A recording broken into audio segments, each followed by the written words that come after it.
ओम नमः शिवाय। शिवजी सदा सहाय। ओम नमः शिवाय। गुरुजी सदा सहाय। जय गुरुजी। गुरुजी के चरणों में शत शत कोटि कोटि प्रणाम। जय गुरुजी संगत जी।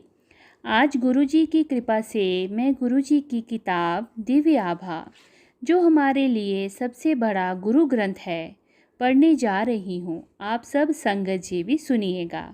जय गुरुजी। शुक्राना गुरुजी। श्रद्धा से अनुग्रह।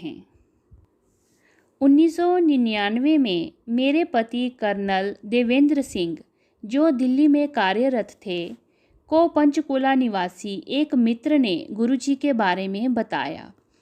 हम उनके आशीर्वाद प्राप्त करने से अपने को रोक नहीं पाए और शीघ्र ही एम्पायर एस्टेट पहुंच गए। उस समय हमें अनेक समस्याएं थीं। मेरे पति के दोनों गुर्दे प्रत्यारोपण हो चुके थे और वे अत्यंत बीमार चल रहे थे। उनके लिए सेना में कार्य करते रहना भी कठिन प्रतीत हो रहा था। हमारी पूरी जमा पूंजी दूसरे गुर्दे के प्रत्यारोपण में व्यय हो गई थी, जो एक सामान्य असैन्य चिकित्सालय में हुआ था, और उसके पश्चात मेरे पति का 2.5 लाख रुपए व्यय को रक्षा लेखा विभाग CDA द्वारा लौटा दिया गया था। पहले ही दर्शन पर गुरुजी ने हमें सहर्ष प्रेम पूर्वक स्वीकार किया। हमें प्रतीत हुआ कि हमारी समस्त समस्याएं समाप्त हो गई हैं। गुरुजी के रूप में हमें स्वयं प्रभु और उनके स्वर्ग की प्राप्ति हुई थी। गुरुजी ने अगली बार आते हुए एक ताम्र लोटा और एक चांदी का कड़ा लाने को कहा। उन्होंने उन दोनों वस्तुओं को अभिमंत्रित किया और हमारे जीवन में उनकी दया का प्रवाह होने लगा। सर्वप्रथम मेरे पति के स्वास्थ्य में सुधार आने लगा।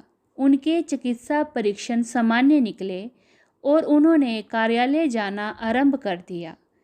फिर रक्षा लेखा विभाग ने हमारा अटका हुआ व्यय स्वीकृत कर लिया। मुझे उस विभाग से इसकी सूचना तार से मिली। अगले दिन जब हम गुरुजी के पास गए तो उन्होंने पूछा कि क्या हमें पैसा मिल गया। मेरे पति स्टेरॉइड ले रहे थे, जिसके फलस्वरूप उनके नितंब के जोड़ में एक स्नायु अवरुद्ध हो गई। चिकित्सक ने शल्य क्रिया का सुझाव दिया।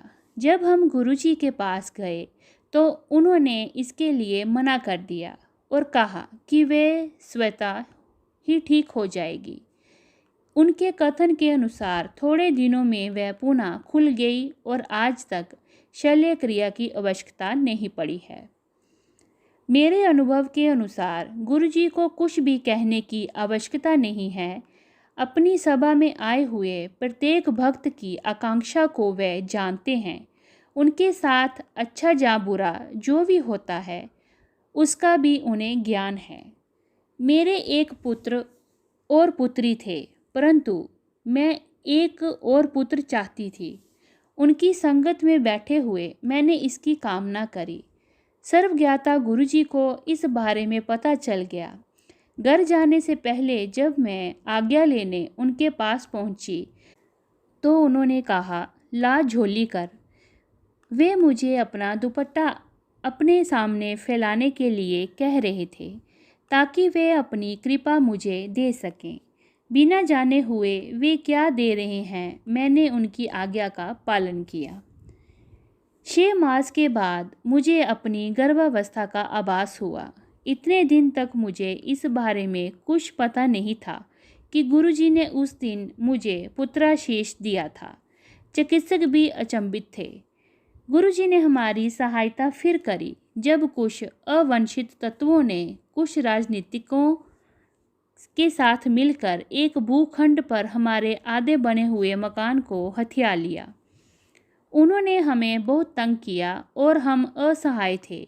जब गुरुजी को इस बारे में बताया तो वे बोले कि चिंता मत करो, वे अपने आप चले जाएंगे। उनके इस आशीर्वाद के साथ ही स्थिति में परिवर्तन होने लगा। शीघ्र ही घर की चाबियां हमें दे दी गईं। गुरु जी ईश्वर हैं, वे ही हमारे सुख और आनंद के स्तोत्र हैं। हम उन्हें हृदय से प्रेम और धन्यवाद करते हैं। गुरु जी के पास जो भी श्रद्धा भाव से आएगा उनके अनुग्रह का पात्र बनेगा। ये सत्संग श्रीमती परमिंदर कौर आंटी जी का है। जय गुरु जी, शुक्राना गुरु जी। ओम नमः शिवाय, शिव जी सदा सहाय। ओम नमः शिवाय, गुरु जी सदा सहाय। जय गुरु जी, शुक्राना गुरु जी।